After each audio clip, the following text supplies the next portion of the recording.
Here we are with another installment of Chapter 4. We need to really focus on one of those 6 guiding principles for our whole constitutional framework, and that one is checks and balances. So, the idea that the Founding Fathers had was that government is a necessary evil, and the way you deal with it is you put it in a box, that's the Constitution, but within that box, governments can unite fairly well and they can turn against the people. And that's what they really wanted to prohibit. So our government is inefficient by design. In fact, our government is designed so that the people in the government will constantly spend their time fighting each other. And if they're too busy fighting each other, they leave the people free to do as they wish. Now, if we're attacked, then those people stop fighting each other and they unite, and then they defend the country. So that was the philosophy. The problem is, what often happens is once you get that united government in time of war, they never really give up that power quite very willingly. And so how do you make that happen? And our Founding Fathers hit upon an ingenious idea. Let's have checks and balances. Okay? So we have 3 different groups here that we're going to be talking about. The legislative or legislature, and what they do is they legislate, they pass laws. That's what it means to legislate. And they are known as our Congress. So the people who pass the laws, that's called legislating, therefore they are the legislature. And we call them Congress. That's our easier word. The second one is that we have the executive branch. These are the people that execute the law. They make it happen. This is our president, okay? So they execute the law. Here's the law from Congress. This is Article 1 of the Constitution. It then comes over here to Article 2 of the Constitution and says you will have an executive, and they will make it happen. So that's our first 2. Our third, over here, judicial, is in the 3rd article of the Constitution, and it says they are going to be the Supreme Court and various other courts as appointed by the legislature. And their job is to interpret the law. So Congress makes the law, the president executes the law, and the Supreme Court interprets the law. So the way this works is Congress, when they pass a law and says, we should do this, the president then goes and does it, but they do it in the way that they want to. Right? Which is almost never the way that the legislature intended. If either one of these groups gets out of line, though, the president does something unconstitutional, or the legislature passes a law that is unconstitutional, the Supreme Court can then make a ruling like a referee and say, oh, you're out of line, that's against the Constitution, that's a foul, go back, start again. Okay? So that law is then nullified, or the actions the president takes is nullified. People don't have to follow it. It's not a legal order. That's what the Supreme Court does. Okay? So we've got these 3 groups, and they each are part of the law-making process and the law-executing process. And they each have their own ideas about how that really should be done. And the beauty of this is that it's not just 2 opposing forces, but it's actually 3. So that if ever one group gets too strong, and this has happened in the past where the legislature just overran the other 2, the Supreme Court and the presidency will team up to bring the power down from the Congress. All right? If the president gets too powerful, the Supreme Court and the Congress will team up to bring the president down. And so what our Founding Fathers hit on was the idea that people's greed and ambition for power, that lust for power, will be used for the good of the people. They said, look, we don't believe humans are ever going to get this much power and be all humble with it. It's going to go to their heads, like Lord Acton said, power corrupts absolutely. So let's use that power in a way that makes all of us have a better life. So every one of these groups, lusting for power, is putting the other in place, trying to get that power, and no one can ever really get the upper hand, because anytime one rises above the others, 2 gang up on him and come at him from the outside. Okay? So that's the beauty of this. And so when you hear about there's a big fight between the president and Congress, don't get all riled up about that. That's how it's supposed to work. when you hear there's disagreements with them in the Supreme Court, yeah, that will happen. It was designed that way, okay? If you hear someone saying, I just wish they'd all get along, I don't think that person's really thought it through, or if they have, they're kind of on the side of a totalitarian government, because what they really want is one person that has the power to make the laws, to enforce the laws, and to interpret the laws. You know, Hitler had that kind of power. Okay? So think about that. All right. Some of the details here. In the legislature with Congress, you've got the House of Representatives, and you've got the Senate. It wasn't enough that we divided our government into these three groups. They further divided the Congress, which they put most of the power right here in Congress. They separated them into two branches. So you had the House of Representatives, which is voted on directly by the people every 2 years. So they turn over really quick. They're like, whatever you want, people, whatever you want. They're really responsive to the people. Over here, you've got the Senate. The Senate is elected every 6 years. So they're like, yeah, I'm running for election a long time from now. So listen, this is what we're going to do. And they're less responsive to the people. Originally, they were more responsive to the states. So what happened is the states themselves actually elected. It wasn't a popular election like over here. You elected your senators and representatives to go to your capital of the state, like in Salem, Oregon. And then those people would pick a senator to go represent the whole state. Okay, there are 2 per state. And so that was very much an idea of states' rights here and people having a say over here. Our founding fathers wanted it to be split that way. Unfortunately, this is not the case now. This is by the people. So what we really have is very little representation of states' rights anymore. And I really think in our coming problems that we see in America, we're going to really need states' rights to assert themselves again. Otherwise, we're going to flounder as a country and have some really bad issues. Okay? So what you've got here is we've got a popularity contest and another popularity contest. So really it's been changed to where it's, that's how they run, by the people. That's it. We've got 425 representatives here, and we've got 100 senators over there. So this is by how many people you have. So California, biggest state of number of people, also has the most representatives. Senators, states are entirely equal. Little tiny Delaware has 2 senators, and big California has 2 senators. So in this case, the people win. In this case, the states are equal. All right. We'll talk about that more in chapter 11 and 12 when we go over the legislature. Over here, you've got the president. They're elected every 4 years. They can only run 2 times, so they have a term limit. That is in the Constitution. That was one of the changes made after Franklin Roosevelt won 4 times, and people said, whoa, that's too much power. He was becoming like a dictator, so no. Only 2 times, that's all you can run. So if Trump wins again in 2020, then that'll be his second term. He'll be 8 years, and he can't run again. That's why Obama couldn't run again. That's why George Bush Jr. couldn't run again. Once you serve for 8 years, you're done.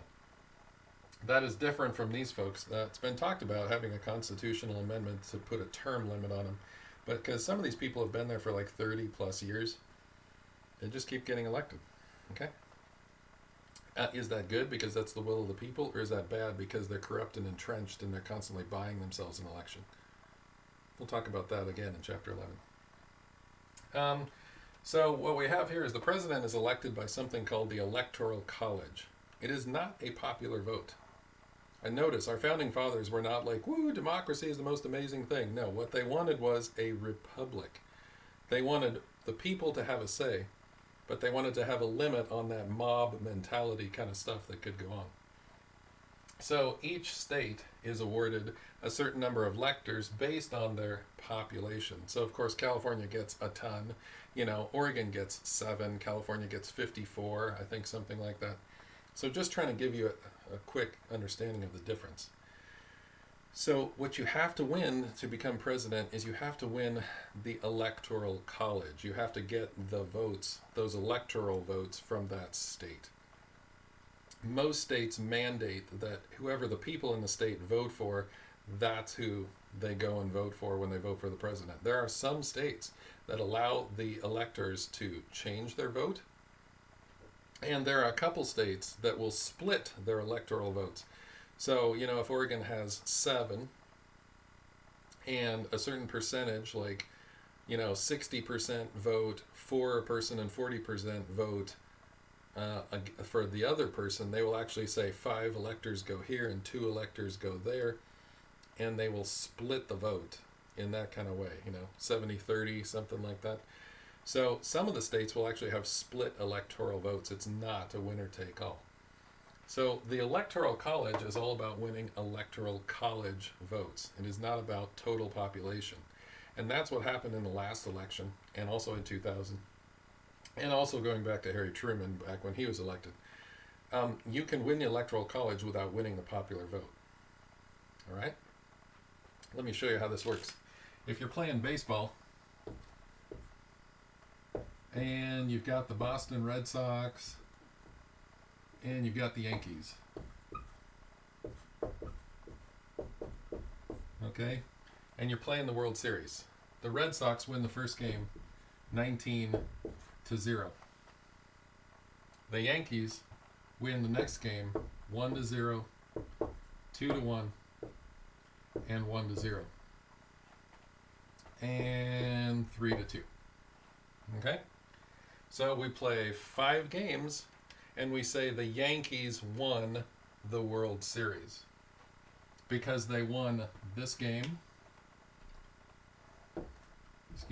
They won this game, this game, this game, and this game. So how many games did the Red Sox win? They won 1 game. How many games did the Yankees win? The Yankees won 4 games. They win the World Series 4-1. Now someone could come back and say, yeah, but the Red Sox totally outscored them in runs. You would be right. The Red Sox scored way more runs for the entire series than the Yankees scored in that series. But the winner isn't chosen based on runs. It's chosen based on games. Just like the winner isn't chosen based on popular vote, it's chosen based on states. So our founding fathers were very big on states' rights, and the state votes for these people who are going to be president, not the popular vote. So it doesn't matter if you win California and that's all you win. That doesn't mean you get to win the whole thing because you had, 200 million people right there. The other states still have a say, and you got to win those states. So Donald Trump won more states in the last election. Hillary Clinton won New York and California, so woo, she got a ton of people, but not states, and states matter.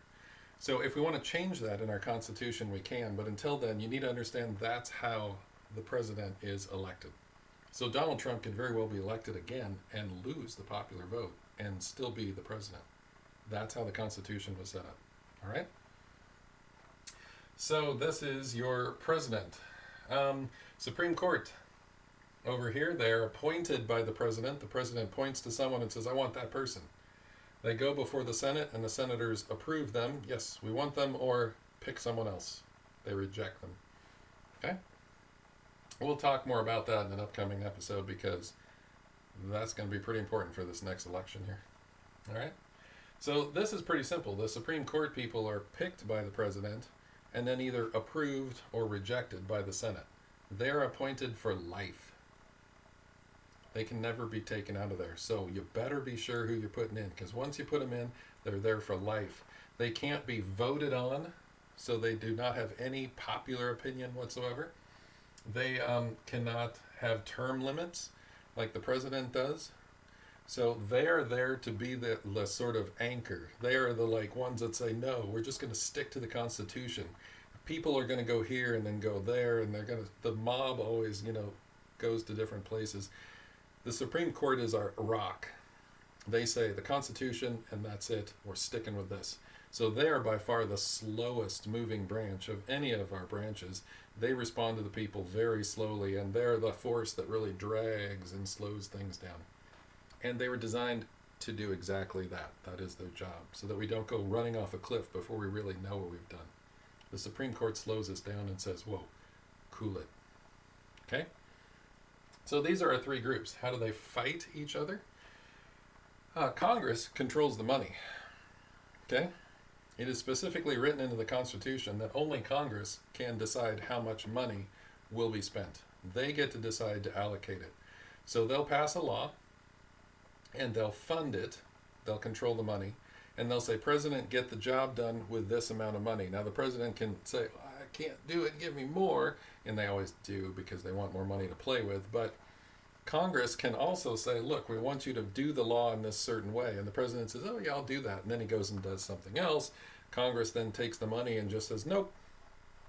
And the president says, well, I can't do that anymore. And they say, yeah, that's exactly the point. You have no money to do that anymore. Okay? So the president has to play by the rules of Congress, otherwise he loses the funding. The president does have something called the veto power. So if the Congress passes a law, both the House and the Senate pass a law and send it to him, the president can say no. Now the Congress can't override that, but it's very hard to do. So you can't just go making laws and make the president look bad and embarrass themselves. So they can just veto that if they disagree with that. No. So Congress has to get along with the president in order to get things done. So they might be greedy. They probably are evil in some way. They want that power. They want that control. But it forces them to work together in order to get anything done. So they can sit there and pout all they want in their corners. Nothing's going to happen, and the people are going to be pretty upset with them. They have to get together whether they like each other or not. All right? And there have been some epic fights between Donald Trump and Nancy Pelosi, who runs the House of Representatives, and Chuck Schumer, who is in the Senate. I mean, just some... Anyway, as far as politics goes, you know, it was really big-time fights. Even then, if they want to get something done and get reelected, they're going to have to work together. Okay? The Supreme Court has the power to rule anything unconstitutional. They can say, whoa, what you're doing there, that's out of line. We can't do that. They can void actions by the president. They can void laws by the legislature. They can declare those non-laws. And they can define how they will be interpreted. So that even if the law exists, when people go to court, the Supreme Court tells all the other courts, this is how you're going to rule, this is how you're going to treat this. It might not be what Congress intended. Now, Congress can always change the law, and then, if that's the case, the judicial branch has to then uphold that law. If we change the Constitution, the Supreme Court has to change its rulings. So the people have the power. In each of these cases, the people are supposed to be able to control these entities so that they serve you as opposed to kill you or imprison you or hurt you or any of those kind of things, which has often happened with a lot of governments in the past.